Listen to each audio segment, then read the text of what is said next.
Belakangan banyak juga kawan-kawan berkomentar tentang para pejabat atau tokoh-tokoh yang bisa bicara di luar negeri, terutama di universitas-universitas di luar negeri.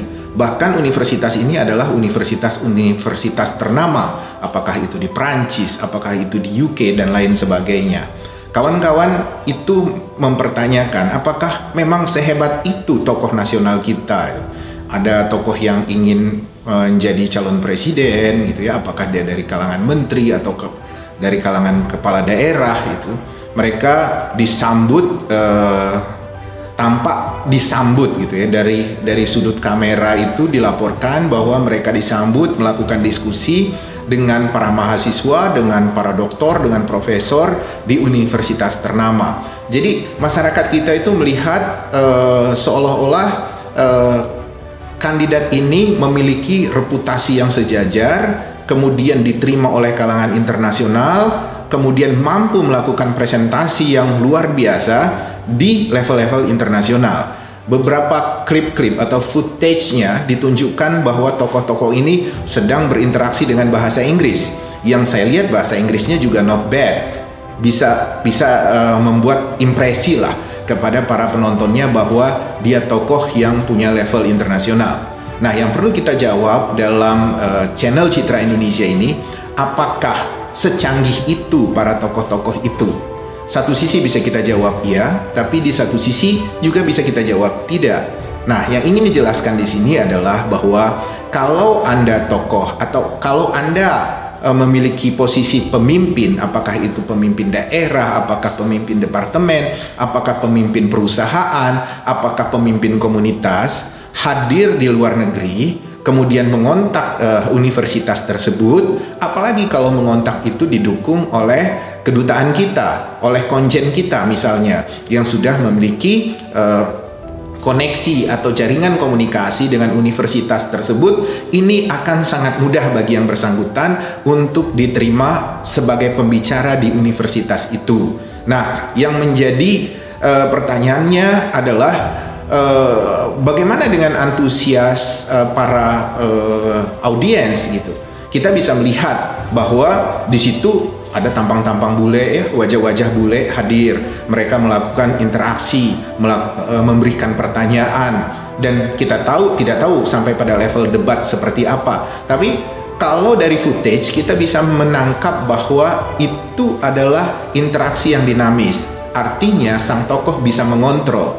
Tapi jangan juga kita langsung terpesona, karena yang namanya di luar negeri, studi atau jurusan-jurusan itu memiliki kelompok-kelompok studi, kelompok minat. Kemudian juga mereka kadang cukup diberikan flyers atau diberitahukan lewat jejaring kampus, newsletter kampus, atau website kampus, atau kadang disebar melalui email kampus. Itu mengajak para student, para mahasiswa untuk bergabung dalam diskusi itu. Nah, itu pasti ada yang kumpul, karena budaya universitas di luar negeri memang budaya diskusi, budaya research, budaya debat. Jadi apabila ada keynote speaker atau public speakers atau bintang tamu atau pembicara tamu begitu, mereka rata-rata pasti ada yang menunjukkan minat mereka untuk bergabung dan berkumpul.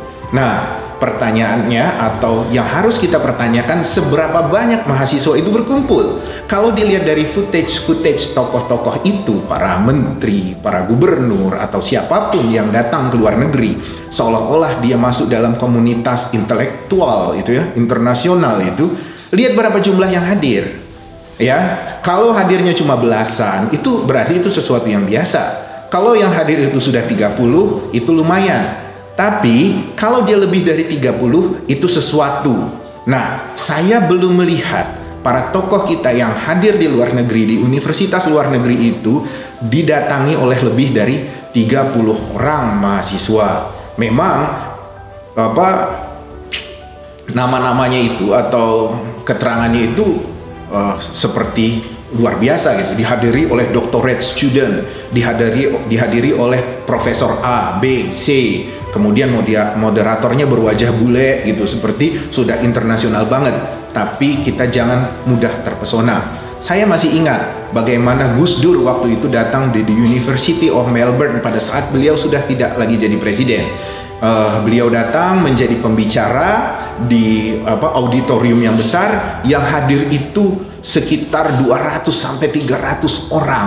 Nah, kalau itu sampai sejumlah itu baru tokoh yang keren. Tapi saya rasa tidak banyak orang Indonesia, orang Indonesia terutama, bisa meng-attract, bisa menggugah, bisa membuat orang tertarik untuk hadir yang jumlahnya bisa ratusan. Bahkan saya dengar di tempat-tempat umum saja, kalau mereka melihat ada Gus Dur, mereka berkerumun dengan jumlah yang banyak dan ingin mengajukan dialog. Nah, jadi kalau cuma segelintir orang, hanya belasan, ya itu mah biasa. Nggak harus tokoh sekelas itu pun, orang-orang memang biasa berdiskusi dengan jumlah seperti itu. Mudah-mudahan penjelasan dari Citra Indonesia buat masyarakat bisa jelas, agar kita tidak mudah terjebak dengan pencitraan-pencitraan yang sifatnya kulitnya saja, tidak terjebak dengan kemasan-kemasan seolah-olah tokoh itu wow, padahal sebenarnya dari segi konten kita belum terlalu jelas apa yang dia usung dan dia pertegas atau dia bicarakan atau dia gali dengan kawan-kawan di luar negeri itu.